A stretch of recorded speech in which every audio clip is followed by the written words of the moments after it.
20 years back, the small car market in India changed completely. It was no longer Maruti Suzuki because Tata Motors entered the passenger car market with the Indica and Hyundai entered the Indian market with the Santro. Over here we've got the spiritual successor of the Indica, the Tiago, and the latest generation of the Santro.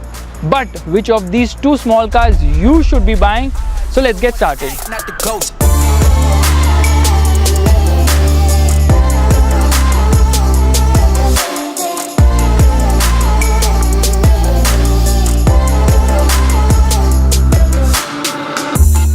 The Santro is the fresher car here. It is taller than the Tiago. However, the Tiago looks better, the proportions are just right, and overall, the Tiago is the one which will attract more attention than the fresher Santro. The Tiago also gets alloy wheels which are surprisingly lacking on the Santro.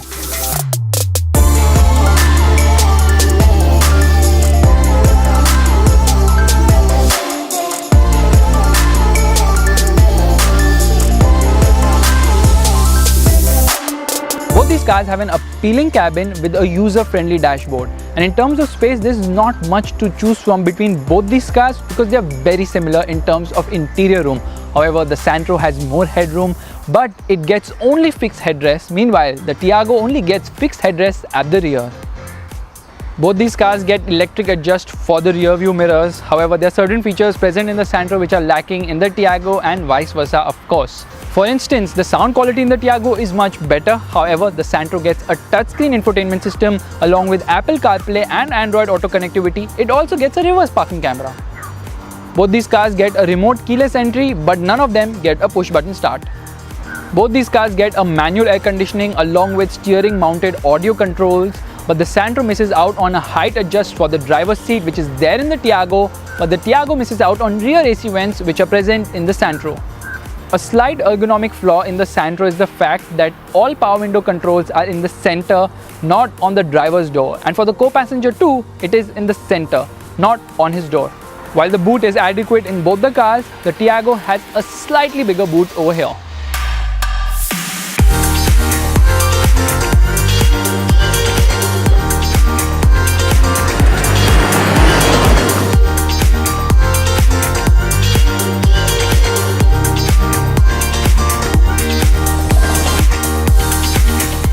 The Santro comes with just a single engine option with two fuel types, petrol and CNG. Meanwhile, the Tiago comes with both petrol as well as diesel engine options.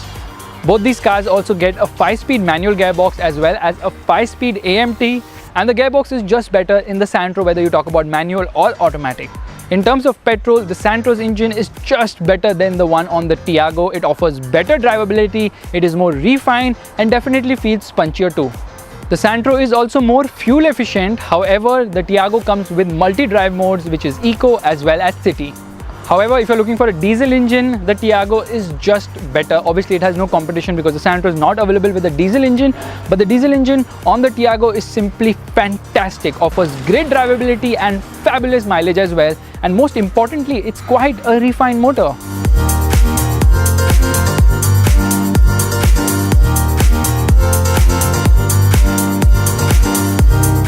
Tata has always been brilliant in terms of ride and handling balance, and the case is the same here as well. The Tiago has a better suspension setup and thus rides better than the Santro. And that's not all, it even has the better handling here with better body control and a much better steering than the Santro, whose steering kind of feels lifeless and doesn't weigh up that well at higher speeds. However, the Santro has better brakes here with more sure-footed stopping power. As you can see, it's quite evenly matched between both these cars. Obviously, if you want a diesel, there's no competition. The Tiago is the one to opt for. However, in terms of petrol, it's the Santro which shines over here because it has better drivability, overall quality is also better, and the slight premium you pay for the Santro is well worth it. But if you're looking for even more performance in a small car, then it's the Tiago JTP you should opt for because that petrol engine is definitely better than the one on the Santro. Just watch me break it.